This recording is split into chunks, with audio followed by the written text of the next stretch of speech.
Hello, Virgo. Thanks for being here today. Hmm. Distance has been doing something you didn't expect. And the person you stepped back from is finally feeling the full weight of your absence in ways they couldn't when you were still available, when you were still reaching, when you were still there making it easy for them to take you for granted. But now that you've pulled back, now that the space you used to occupy is empty, they're discovering what it actually feels like to not have access to you. And that discovery is changing everything. Your absence is speaking louder than your presence ever could. This isn't about playing games or manipulating someone through withdrawal.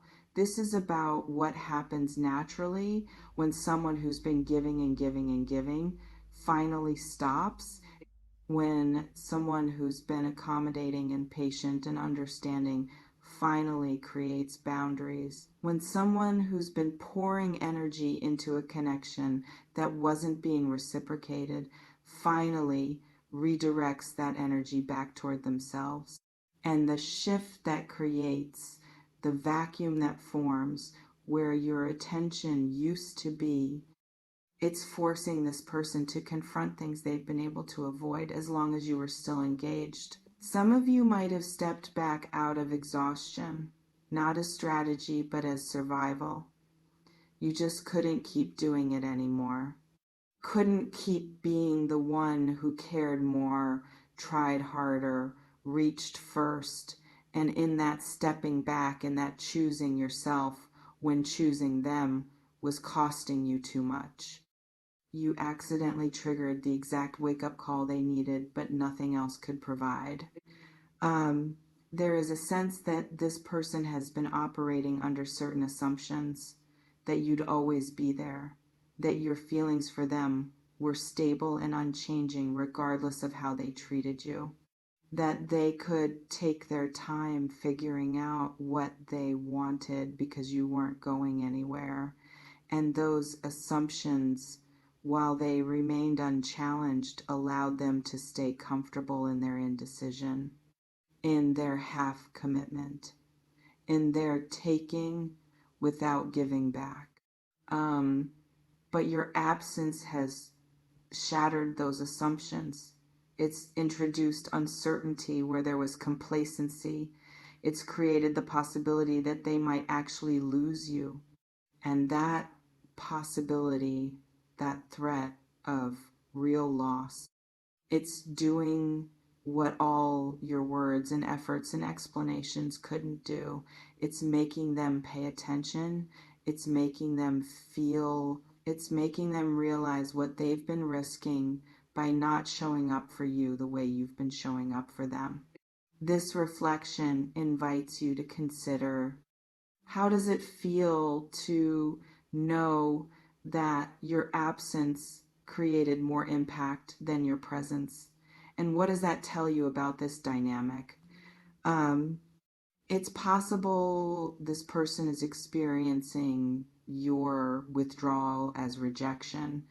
And maybe part of it is, maybe you did get tired of being treated as optional. Maybe you did reach a point where their lack of effort or clarity or commitment became intolerable. Maybe you did decide that being alone felt better than being with someone who made you feel alone. And if that's true, if your stepping back was partly about protecting yourself from further disappointment is less than #0, 5# is greater than, that's valid. That's not manipulation. That's self-preservation. But what's interesting is how they're responding to that perceived rejection. Not with relief, not with indifference, not with the ease of someone who didn't actually care that much anyway, but with panic, with regret, with sudden clarity about what they're losing, with motivation to finally do the things they should have been doing all along. And watching someone scramble to keep what they were taking for granted It reveals the truth about how much you actually mattered, how much they actually cared, even when their behavior suggested otherwise. There's something powerful about watching someone realize your value only after you've withdrawn it. On one hand, it's validating. It confirms that you weren't crazy for believing the connection mattered, that your feelings weren't one-sided, that what you sensed beneath their avoidance or ambivalence or distance was real. They did care. They do want you. They just didn't know how much until the option of having you was no longer guaranteed.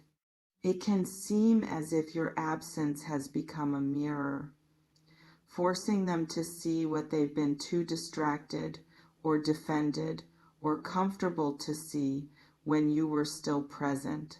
And what they're seeing in that mirror, what your absence is revealing about their own feelings and fears and patterns, it's uncomfortable enough to finally motivate change, to finally make them question the walls they've been hiding behind, to finally make them wonder if protecting themselves is worth losing you. Some of you might be noticing shifts in how this person is showing up. More texts, more calls, more attempts to engage you, more visibility in your spaces, more questions about what you're doing and who you're with, more intensity in their energy when they do interact with you. And all of this, all of these changes, they're evidence that your absence is working, that the space you created is having the effect you maybe hoped it would, but didn't quite believe was possible. But here's where it gets complicated, because now you have to decide what you do with this information. Do you let them back in? Do you maintain your boundaries? Do you require proof that the change is real and sustainable before you soften? Do you trust that their panic about losing you will translate into actual transformation? Or do you recognize this as a pattern where they only show up when you pull back and will likely retreat again once you re-engage? This reflection invites you to consider if someone only values you when they think they're losing you. Is that the foundation you want to build on? There's also the possibility that your absence has given you perspective you didn't have when you were immersed in the dynamic, that the space between you has allowed you to see things more clearly, to recognize patterns you were too close to see before, to understand ways this connection wasn't actually serving you, even though you wanted it to realize that maybe what you miss isn't them specifically, but the idea of them, the potential you saw in them, the relationship you imagined rather than the one you actually had. And if that's what your absence has revealed, if stepping back has shown you that maybe this person isn't actually what you want or need, then their sudden increased interest might feel more like confirmation that you made the right choice than temptation to reverse it. Because healthy love doesn't require you to disappear for someone to recognize your worth. Healthy love shows up consistently. It doesn't need the threat of loss to motivate basic respect and effort. It may feel as though you're being tested right now, like the universe is asking, okay, you set this boundary, you created this distance, you chose yourself.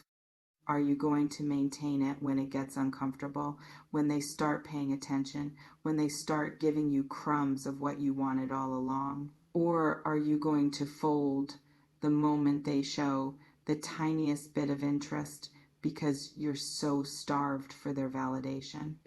And that's a real question, because it's one thing to set boundaries when someone is actively disappointing you, when the pain of staying engaged exceeds the pain of pulling back.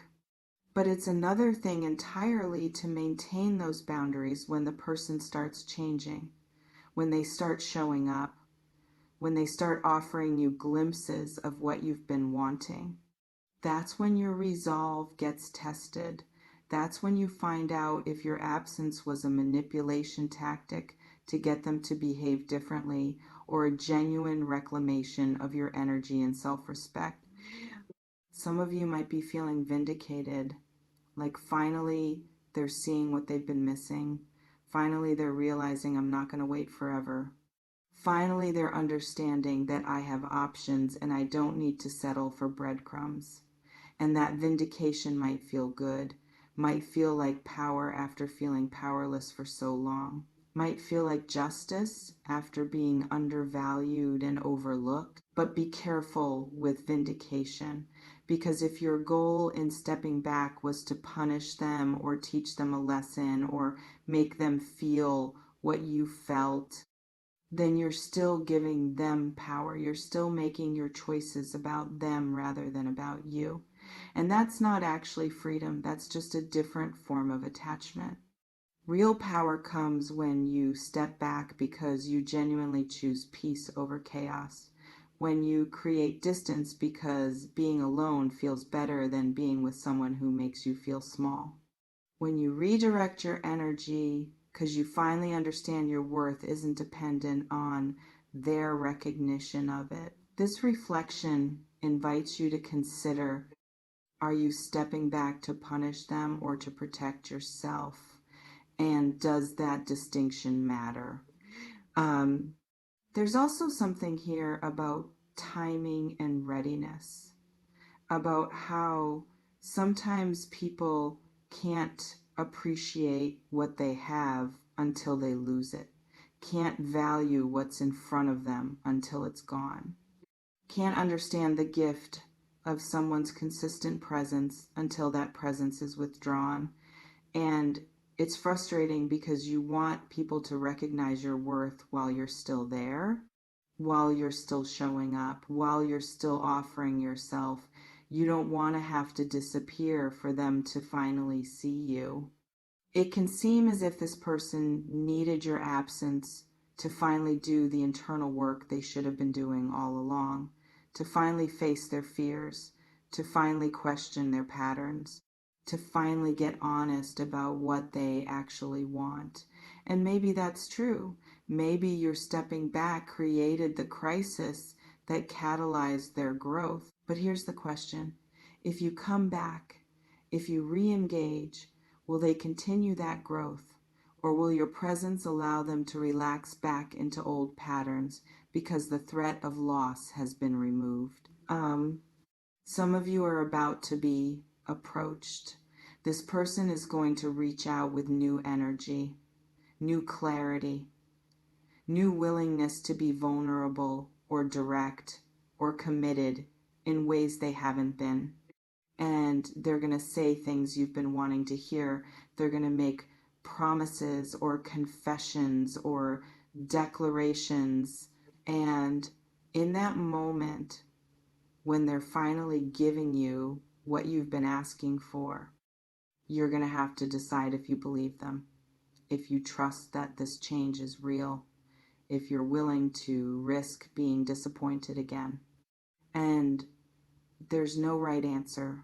You could choose to give them a chance to see if their awareness of almost losing you has genuinely transformed how they show up, to believe that people can grow and change and become capable of things they weren't capable of before. And maybe they have. Maybe the shock of your absence was exactly what they needed to finally get their act together. Maybe this time will be different. Or you could choose to protect yourself, to recognize that patterns are hard to break, and that someone who only shows up when you pull back is revealing something important about their capacity for sustained effort. To understand that you deserve someone who doesn't need the threat of loss to motivate basic decency and respect, to decide that your peace matters more than the possibility that they might finally become who you needed them to be. And both choices are valid. Both come with risk. Giving them another chance risks being hurt again. Maintaining your boundaries risks missing out on a genuine transformation. And you won't know which risk was worth taking until you've lived with the consequences. So you have to make the choice that you can live with, the one that honors what you know about yourself and what you need and what you're actually available for right now. This reflection invites you to consider, what evidence would you need to see to believe this person has genuinely changed, and over what time frame? There's something about self-respect that's at the center of all of this, because your absence, your boundary setting, your choosing yourself, that was an act of self-respect. That was you saying, I matter enough not to accept crumbs. I'm valuable enough to require reciprocity. I deserve enough to walk away from what doesn't serve me. And that self-respect, once you've tasted it, once you've experienced what it feels like to choose yourself, it's hard to go back. It's hard to re-engage with dynamics that require you to minimize your needs or accept less than you deserve or perform for someone's conditional affection. So even if this person has changed, even if they're genuinely showing up differently, you have to ask yourself if re-engaging with them would require you to abandon the self-respect you've been building. Would it mean going back to patterns that diminished you? Would it mean forgetting the lessons your absence taught you about your own worth? Would it mean prioritizing their transformation over your own peace? It may feel as though your absence has created a crossroads. One path leads back toward this person, toward seeing if the changes they're demonstrating are sustainable, toward giving the connection another chance now that they seem to understand what's at stake. The other path leads forward without them, toward continuing to build the life you've been creating in their absence, toward maintaining the boundaries that have brought you clarity and peace, toward staying available for connections that don't require your disappearance to recognize your value.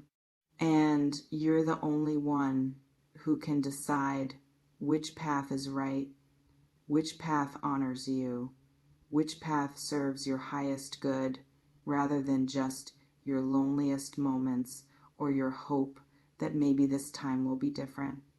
Because both paths have merit, both paths require courage, both paths will teach you something about yourself and what you're capable of and what you're willing to accept. Some of you might find that your absence worked too well, that this person is now so attentive, so present, so eager to prove themselves that it feels overwhelming, that the intensity of their pursuit is creating pressure you're not comfortable with, that you've gone from being the one who cared more to being the one who's less sure. And that reversal, while validating in some ways, might also reveal that what you wanted wasn't actually this person. It was mutuality. It was balance. It was being met. And now that they're offering that, now that they're showing up with the energy you used to bring, you might realize you've moved on. That the person who needed their validation doesn't exist anymore. That your absence changed you as much as it changed them. And if that's true, if you've grown beyond needing what they're now offering, that's okay. That's not failure, that's evolution. That's you becoming someone who doesn't need external validation to feel worthy. Someone who doesn't need to be chosen to feel valuable. Someone who's comfortable being alone, because being alone is better than being with someone who doesn't consistently show up. This reflection invites you to consider Who have you become in this person's absence? And does that version of you still want what the old version wanted? There's also practical wisdom here about attachment and availability, about how the more available you make yourself, the less someone might value that availability, about how scarcity, whether intentional or not, creates perceived value, about how people often want most what they can't easily have. And while that's a somewhat cynical view of human nature, it's also often true. We take for granted what's always there. We appreciate what we have to work for. We value what we risk losing. Um, and maybe that's what your absence has taught this person, that you're not always going to be there, that your patience has limits, that your love, while real, isn't unconditional in the sense of accepting any treatment, that they actually have to show up, have to reciprocate, have to demonstrate through action that they value what you bring. And learning that lesson, internalizing that reality, that might make them a better partner if you do choose to re-engage. Or it might just make them better at performing interest without actually changing the underlying patterns. So here's what you need to remember as you navigate this.